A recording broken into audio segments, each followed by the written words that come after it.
All right, here we are for another episode of The Opposite of Cheating. This time I am honored to be joined by a friend. I guess we've never met in person, have we, Anna? No, we haven't Oh, yet. It okay. feels Well, like my friend, I it. think, my colleague, Anna Mills, I'm going to let her tell you a little bit more about herself with the first question. But Anna, if you, it has been very prominent voice since Gen Mm, AI was released in November 2022, and particularly within writing and writing disciplines, but also just how do you write now in the age of AI? And that's really why I wanted to talk with Anna today. So, Anna, thank you, thank you, thank you. I know you're extremely busy. You were just on an AAC and U panel this morning with actually my last guest, which was Laura Dummin, and some other great people. So, thanks for making the time. oh, thank you. It's an honor to be here. I've drawn so much from your work on academic integrity, so it's great to be in conversation. Thank you. It's lovely to be in company of mutually adoring people. Okay, so tell people I gave people your name, but I haven't told them much else about Mhm. you in terms of like, what do you do on a daily basis? Where do you like, what's the context in which you do it? I've been teaching writing in community colleges in the San Francisco area since 2005, Mm. and I wrote an OER textbook on writing, and then I dove into AI. Um, Partly because I grew up in Silicon Valley and there was always a part of me that was interested, Yeah. and started kind of putting together OER resources and trying to do some, lead faculty discussions on it. And I've gotten involved in a task force on writing in AI with the MLA and the College Conference on Composition and Communication, Mhm. and just been, I feel like, privileged to be in lots of conversations on social media also, where hopefully educators are supporting each other and to engage with this. I think so. Yeah, I think so. So what do you teach you said in community college, but what are some of the actual, courses that you teach and how big are your classes? And what's your student population these days? Yeah, so I teach mostly first year writing, so required course. I've taught, my classes are right now 25, sometimes they've been 31. I'm teaching online asynchronous right now, although I also teach in person. And a lot of my students are coming back to school while working full time. A lot of my students have families or major family obligations. Many are immigrants or Generation 1.5. Um, and they're, pretty engaged and motivated, but they also have these intense pressures on their lives. And they have low confidence about their own ability to speak in an academic language and to have a voice that, is authentic in that context. Um, Yeah. yeah. And I think we all have students like that. So many conversations I've had with students after a violation has occurred that's just like, well, I just didn't think I could write it properly. I didn't think I could.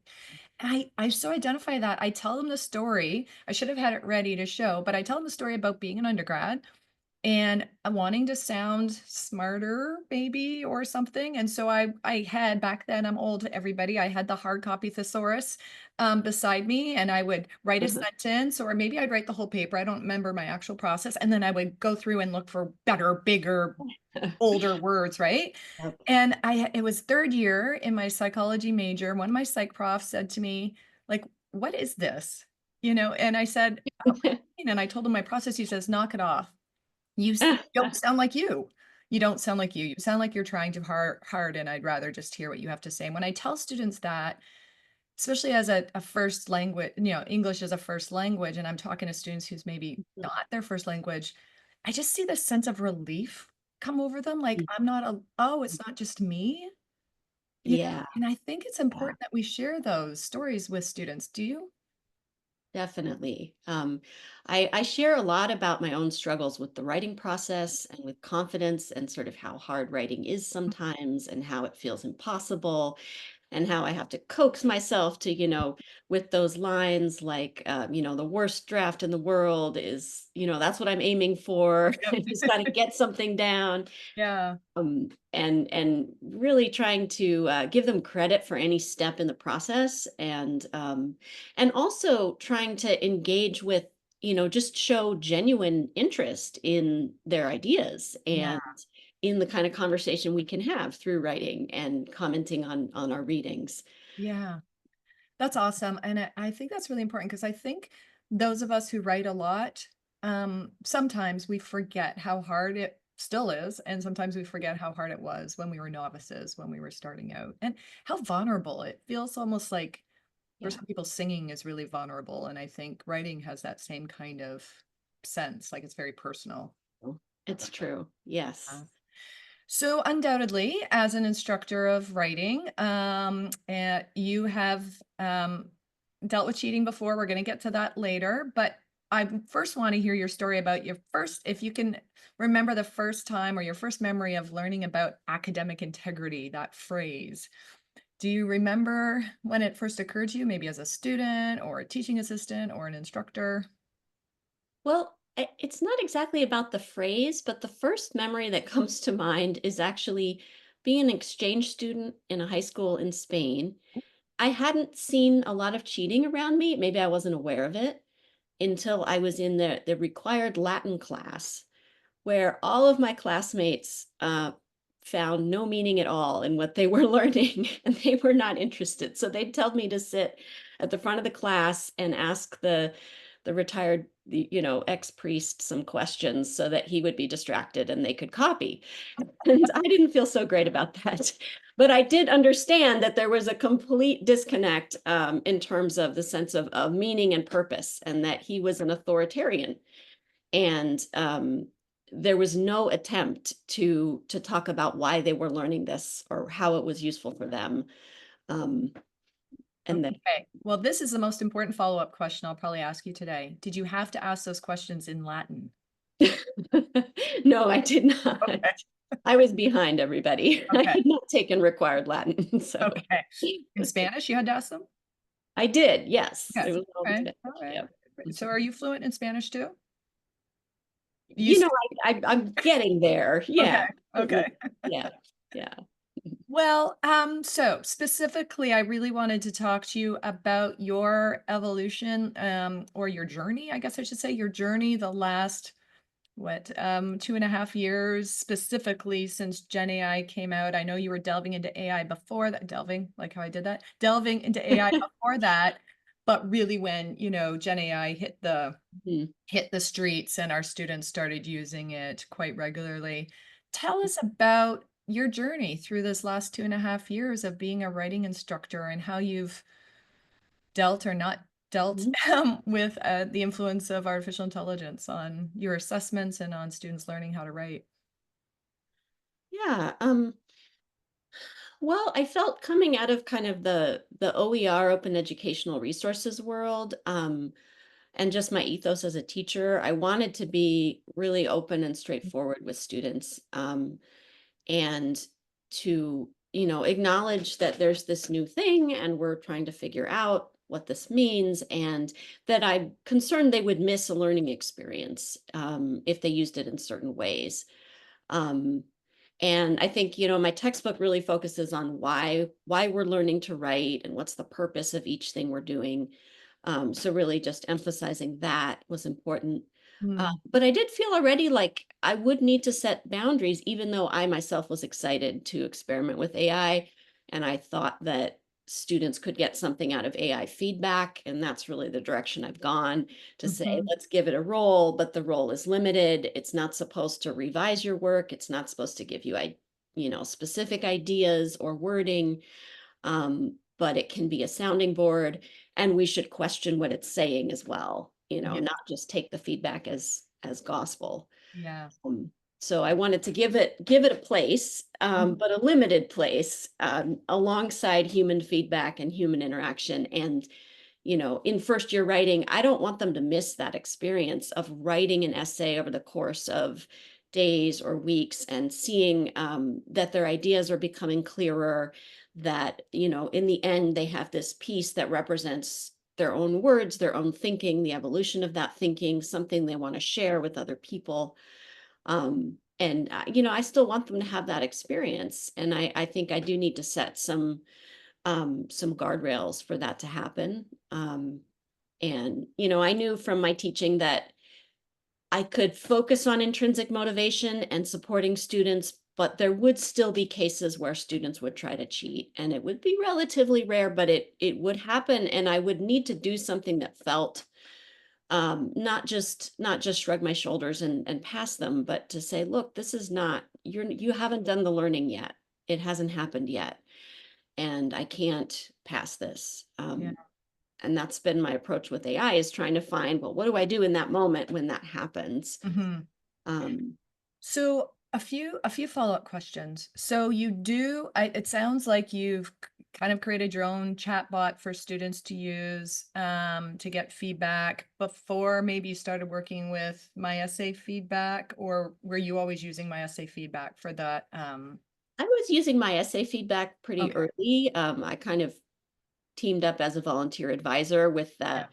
the the founder who's coming out of the OER world. Ah. And so, we've released some of the things, like the library of feedback prompts is OER, and Mm. it's lower cost than a lot of the Oh, ed tech. that's Um, awesome. yeah, so I've been mainly using that. I do have a couple of other bots I've built on the side for specific learning activities. Okay. Oh, So you yeah. are incorporating AI use into the class, into the students' learning. And can you describe one of those activities? Yeah, so for feedback, I'll ask them to go to a tutor and to do peer review. They can also Mm, ask me for feedback. I'll still give them as much feedback as ever on the paper when I grade it. right. Um, but I also invite them to use this app, My Essay Feedback, and to reflect critically on the AI feedback. And most of them choose to do that, even though I offer an alternative if they don't want to. Um, but the app is built so that it nudges them to question and reflect on whether the feedback actually matches what they wanted to say, whether it misunderstood what they were going for. It gives them credit for speaking back to it, and tells them you can tell it to try again, or, be more straightforward, or explain this point, or Mm, focus more on this. So building AI literacy as they interact with it, and that kind of confidence and skepticism. Um, so I think that, the feedback has been very largely very positive, even though in the moment, in their reflections, they sometimes don't agree with it. yeah. Or they say, oh, the tutor said that too, or no, the tutor focused on this. So they're comparing it with the human feedback, and they're not taking it as something perfect, Okay. or authoritative, but they are saying, hey, I didn't know this was possible. I want to use this in my other classes now. And this is a different way to interact with AI. Um, Yeah. yeah, so there's a lot of excitement. Oh About my gosh, I have so many questions. I should be having my that. piece of paper out to write them down because I know I'm going to forget some. Okay. So I had one thought when you were talking about that. So clarifying question. So they are required to get feedback from both the AI and a human, or either or. I've tried to structure it so that the human is required, and Okay. then the AI. It's Sometimes in optional. the beginning, I'll make the AI optional, but then sometimes I'll make it required with an alternative. If they want to do another tutoring session instead, that's fine. Yeah. But Okay. most of them Another choose human to do tutoring the session. AI. Yeah. Okay. So when you were talking about them interacting with the AI tutor and not believing everything it says and asking questions back, and they get kind of like points for asking questions back, I was like, it had not occurred to me before you described it. What also a good kind of meta experience of interacting with a human. Like if a human tells you something you don't understand, like a professor, and you just go, Mhm. "Oh, I don't understand. I'm too embarrassed to ask a question back." Now they're practicing that it's okay to question something that you probably kind of saw as authoritative, but is AI. And do you think that's gonna help them talk to other humans too, or do you think this is like a bubble where they'll get comfort, talk to AI, but they still won't be comfortable talking to another human or asking questions of authority? That's a really interesting question. I mean, I think it could help build their confidence. I think because when you say to a chatbot, "I don't like that. Try again," it'll be very polite in its Yes. response. Yeah. Even tell you maybe a good reason why you might not have liked it. Yeah. And so I think it can be confidence building. And students have also said that they like being able to get feedback from something that's not a human where they don't feel as self-conscious, Yeah. maybe before they show it to a human or alongside. So I think there is some potential for confidence building for human Yeah. interactions. I'm Yeah, wondering I'm that's what. wondering how we can scaffold that. Just like Mhm. you said, interact with the AI tutor first, and then I want you to interact with a human tutor. And don't forget, you can question the human tutor too. I don't know. I'm just thinking Yeah. this is a really important human skill that we want them to develop, and not just with their bots.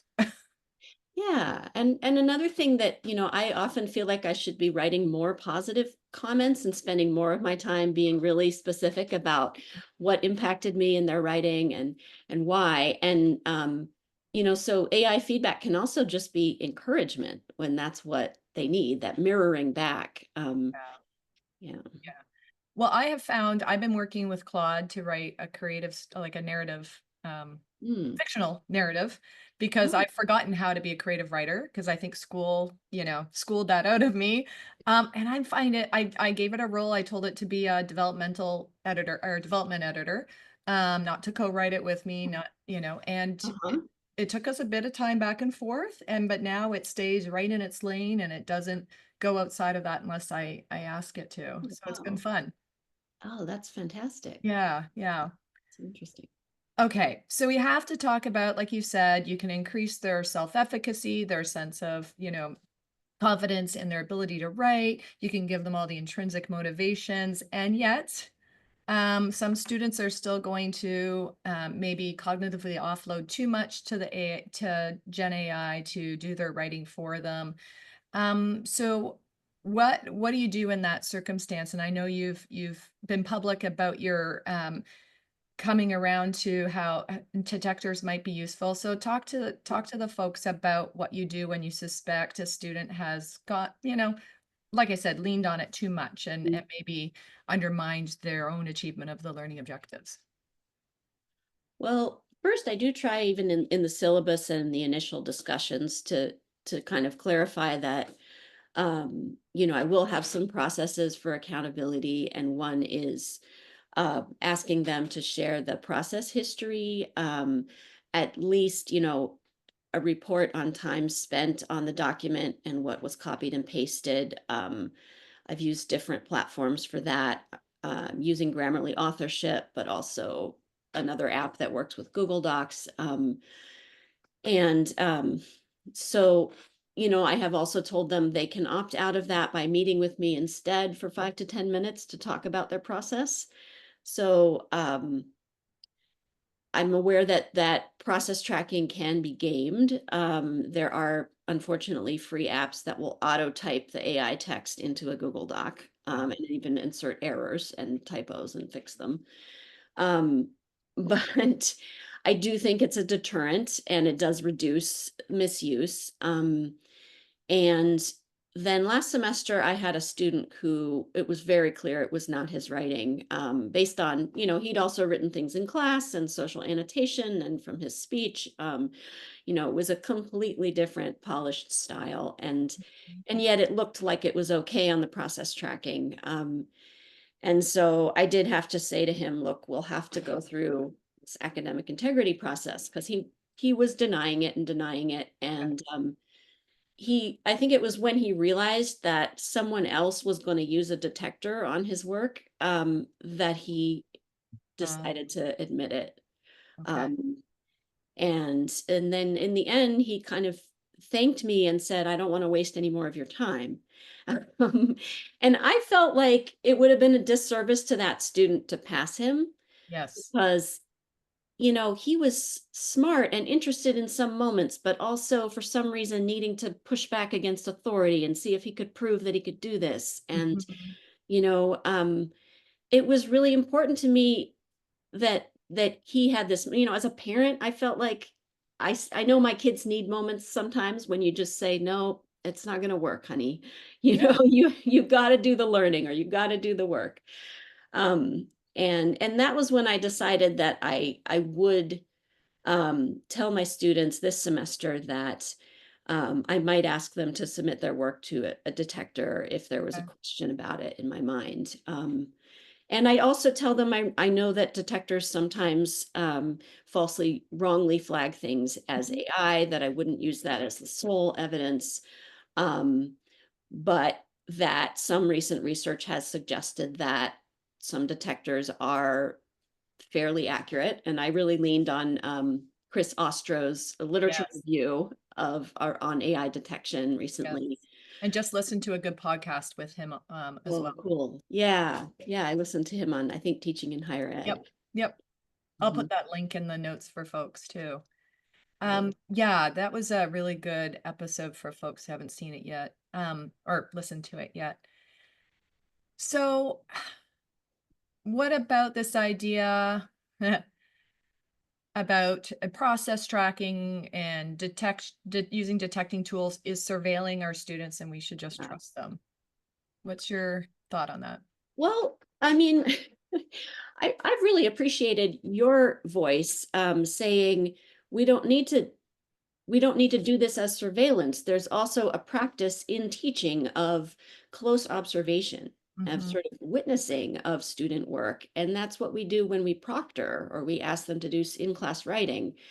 And I've really Presentation. taken that to heart, because we don't consider it surveillance when we're walking around the room and they're writing by hand. But that is a moment where they're on the spot and they're anxious and they it's important that we are watching and we are witnessing, and that's the ethos I would want to have for any digital process tracking, Hmm. and the understanding on their part that we want to know that they're learning, that they're doing it. We want to have a sense of their presence as a human in this work. um, and We have that's to center the the purpose. humans. Yeah. Yeah. We have to center the humans and we have to help them remember to center themselves. Because our younger generation, I think, that's going to grow up with these tools will need that message loud and clear. It's just so easy to give things over, right, to Yeah. technology without realizing what you're losing because you didn't have it before because you've had this Yeah. tool since you were 2 or whatever age. I love the word witnessing. I haven't used that before. We talk about witnessing in positive ways all the time. Um, to witness something, right? I mean, we have witnesses at marriage ceremonies, and that's a positive thing. So it's interesting how a lot of these words in the English language, anyways, can have double meaning depending on how they're used. If they're used for Mhm. painful reasons or positive reasons, witnessing, surveillance. So yeah, I think I find it really what I love about what you're doing is you're using the detector information. You're using, I think, the best one on the market, if I'm not mistaken, the one that's proven to be the most reliable. And you're using it as one data point to have a conversation with the student to determine did learning occur or did it not, right? Mhm. Because like you said, you can't pass them if learning didn't occur. That would be a dereliction of duty and not good for the student, to your point. Yeah, and to clarify, it's one data point after I'm already doing a lot of other Other things, like asking them to share videos where they talk about their writing process Yeah. and doing peer review and lots of credit for process assignments Yeah. where it's very low stakes, social annotation where they're commenting on the readings, and you know so it's a whole set of things, and I Menu. think those things may be even more important than the detection, but you need a large package of techniques. I think totally they're more important than the detection. I think the package is important. And I think for faculty, they need a menu of options based on their course context, based on what they have the resources to do. I'm thinking of a sociology class with 300 students in it. If you have students writing, Mhm. um, some of the other methods aren't maybe scalable. So I love how you present that as I'm doing all these things because I can in my context, but it also presents a menu of options for folks because maybe use someone else will use the detector and then have the conversation with the student, and it might inform their conversation with the student, because the research also shows that the some detectors are better at detecting it than humans are. So humans love to think, oh, I can tell if I read a student paper and they wrote it or not, but actually studies have shown they're not as good as the technology. So there might actually be more bias if humans are doing it versus if the Yeah, machines that's are a doing great it. point. Yeah. Okay. We could talk forever, I know, but last question, I'm going to skip what you've learned by responding to cheating because you've already told us. You learned that maybe detectors have a place in this process, I think. So let's skip to, and this could be your advice if you want, but the last question, which is what's one piece of advice that we haven't covered yet that you want to share with folks about academic integrity or writing with integrity in the age of AI? Or teaching writing with integrity, whatever angle you want to take.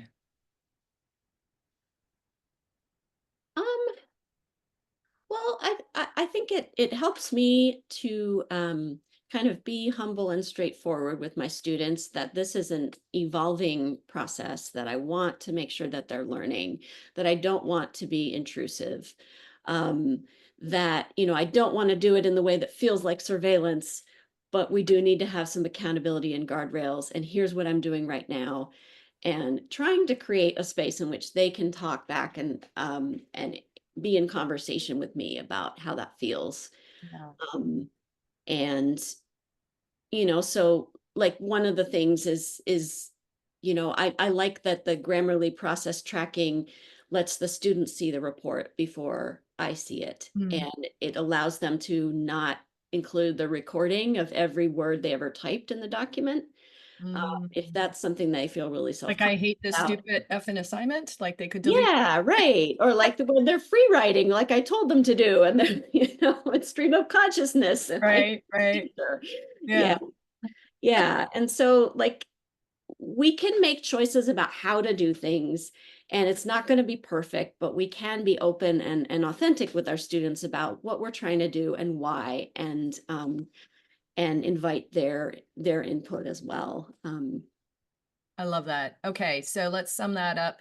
If you take nothing else away from this episode with Anna, take away be open, tell about the why, and be open to, or sorry, be open about what you're doing and why, and then be open to their feedback and accept their feedback and listen to your students, take information from them.